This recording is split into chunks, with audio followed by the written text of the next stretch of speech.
And so then I'm going to just ask you to take a deep breath, notice the sounds around you, come back in.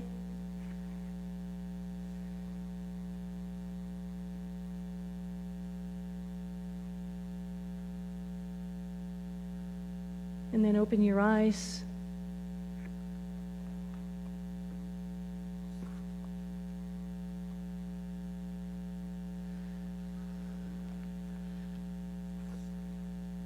So when you do that, you can use that tool. And this is a tool you take everywhere you go. It's free.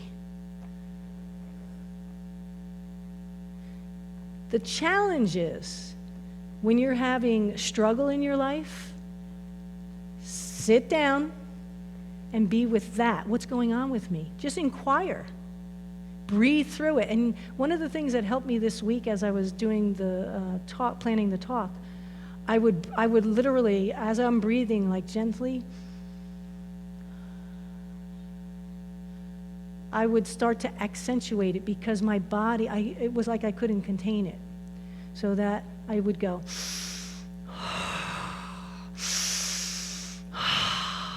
so whatever it is, but there's something, let your voice come out, let your sound come out, let your body move. This is a great tool.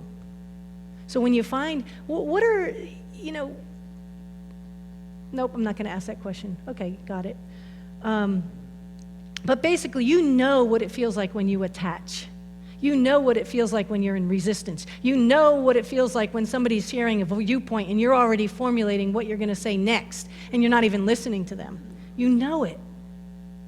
And so now, just by listening to this and just by being together, you're not the same person. You're not.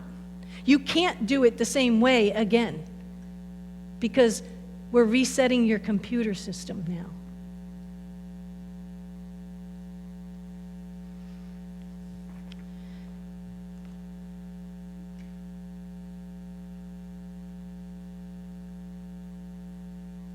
So I'm going to end with this quote from the book that was read from the reading.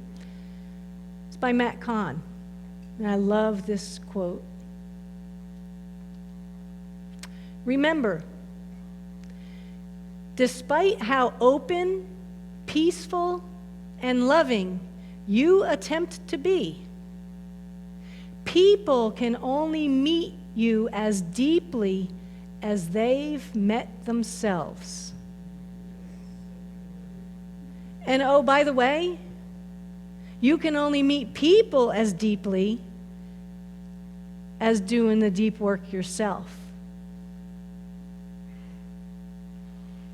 Let's go into prayer.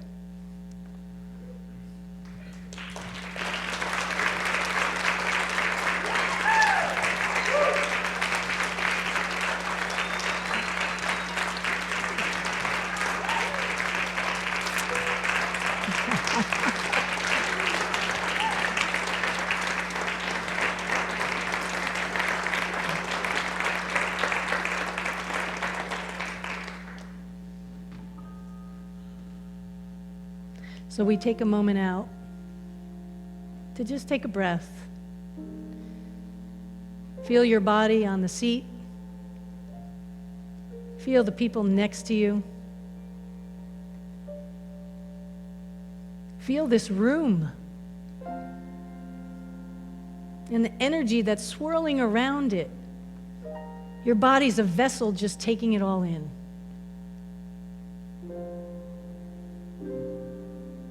You get to see what has your name on it and receive it, and then let the rest pass through like weather.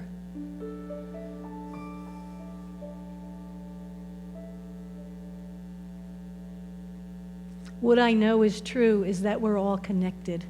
We're all connected by some force, whether you want to call it God, energy, life, universe, whatever you want to call it. These synchronicities, like, we couldn't make this stuff up.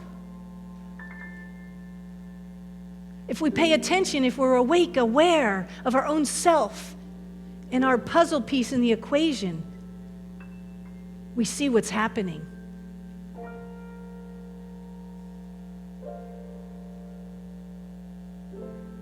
So I trust that somehow There's some little nugget you got from this talk today. Some little nugget you'll take with you.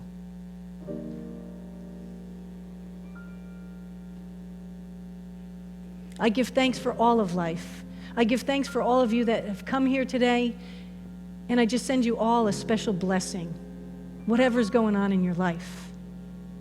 And I know, as you sit here, and whatever's happening with your family and your loved ones, I know that on some level, this prayer leaves here, the wind carries it all over the place and touches all life. And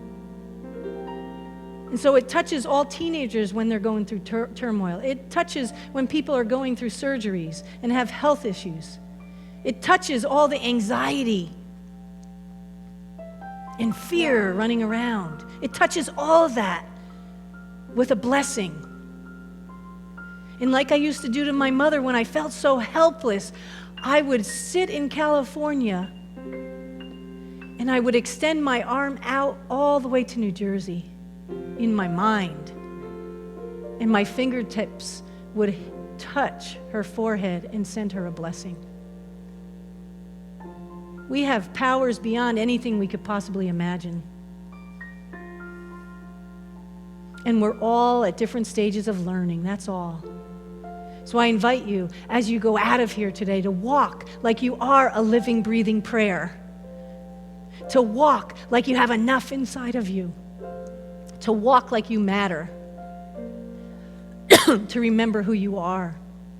And if you forget, ask one of your friends that love you.